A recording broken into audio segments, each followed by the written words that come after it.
ছোট রান্নার পাশে তাহলে ছোট গাছ ওটাও আসবে।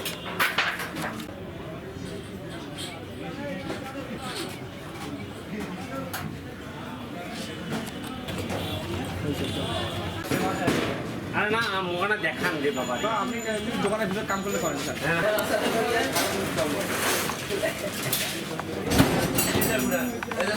ভিতরে লাইন নাই। আগে মালের দাম ছিল কম, যার জন্য কারিগর বেশি ছিল, তখন ব্যবসা চলতো। এখন মালের দাম বেশি হওয়ার কারণে এখন ব্যবসা আর চলে না, খুব কম চলে। আর তাছাড়া তবিল লাগে বেশি।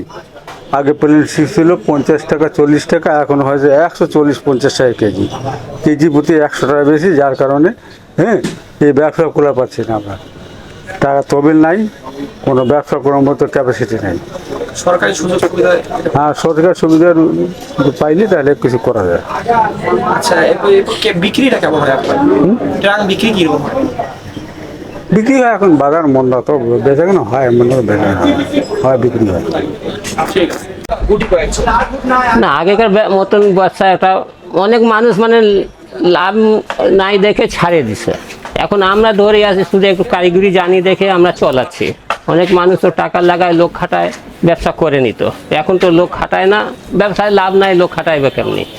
শুধু বাস আমরা কারিগরও আছি দেখি, আমরা নিজেই আনি বানাই, কিছু লাভের মুখ দেখি।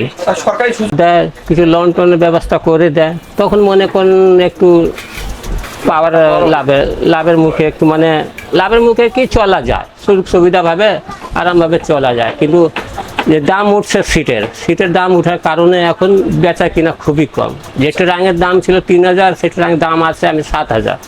তো মানুষ নিবে কেমনি?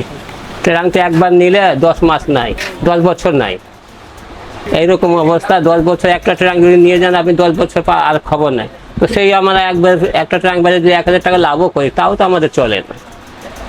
এইরকম এখন অবস্থা আমাদের হয়ে গেছে। এই কারিগর বয়সটা শেষ হয়ে গেলো। ধরেন 40 বছর, ওই যে 50 বছর এই কাজে করতেছি। কোনো মতো পেট চলে আর কি, আর কোনো উন্নতি পাচ্ছি না, আর কোনো সুযোগ সুবিধা নাই আমার। যে কিছু আমি করতে পারবো। আগের ব্যবসাটা কেমন ছিল আর এখনকার ব্যবসাটা? আগের ব্যবসা ছিল মোটামুটি, এখন ব্যবসা আরও নাই। যে সিটের দাম বেশি, যা প্লাস্টিক বেড়ে এখন সব সিটের মালও চলে হয়ে গেছে। এখন আর ব্যবসা চলে না, ব্যবসা এখন চলে না। পরিবার কিভাবে চলছে আপনার, কিরকম? হ্যাঁ, কিছু ঋণ পাইলেও মানে কোনো মতো চলা যায়। 35 বছর থেকে।